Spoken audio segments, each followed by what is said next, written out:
Hi friends, welcome to AS Times. Friends, రాష్ట్రంలో ఎవరైతే కొత్త పెన్షన్ల కోసం ఎదురు చూస్తున్నారో వారందరికీ రాష్ట్ర ప్రభుత్వం వారు భారీ శుభవార్త చెప్పారండి. సో రాష్ట్రంలో కొత్త పెన్షన్ల మంజూరుకు ప్రభుత్వం లైన్ క్లియర్ చేస్తోంది. ఇప్పటి వరకు రాష్ట్రంలో 65.31 లక్షలకు పైగా సామాజిక భద్రతా పింఛన్లు ఉండగా తాజాగా మరికొందరు అర్హులకు పింఛన్లు మంజూరు చేయాలని నిర్ణయం తీసుకున్నారు. దీంతోపాటు ప్రస్తుతం ఉన్న పింఛన్లలో బోగస్ పింఛన్దారులను గుర్తించి వారిని తొలగించేందుకు కసరత్తును మొదలుపెట్టారు. సచివాలయాల వారీగా అందిన ఫిర్యాదులతో పాటు ఇతర అంశాల ద్వారా దాదాపు 2 లక్షలకు పైగా బోగస్ పింఛన్లు ఉన్నట్లు తెలుస్తోంది. వీటన్నిటినీ కూలంకషంగా పరిశీలించి క్షేత్రస్థాయిలో రీసర్వే చేసి బోగస్ లబ్ధిదారులందరినీ ఏరివేసేందుకు నిర్ణయం తీసుకున్నారు. ఇదే సమయంలో అర్హత ఉన్న ఇప్పటి వరకు పింఛన్కు నోచుకోని వారికి ఉపశమనం కలిగించనుంది.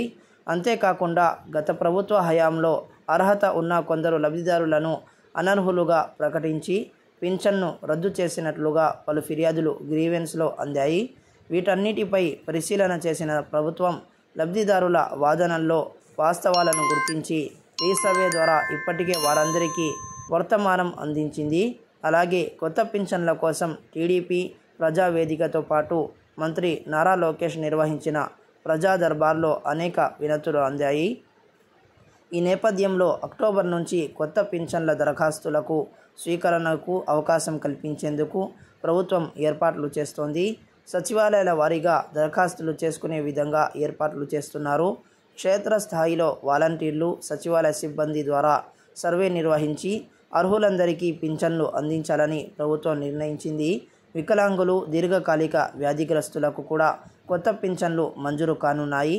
అక్టోబర్లో దరఖాస్తులు స్వీకరించి 60 రోజుల్లోగా కొత్త పింఛన్లు మంజూరు చేసేందుకు ఏర్పాట్లు చేస్తున్నట్లుగా తెలుస్తోంది.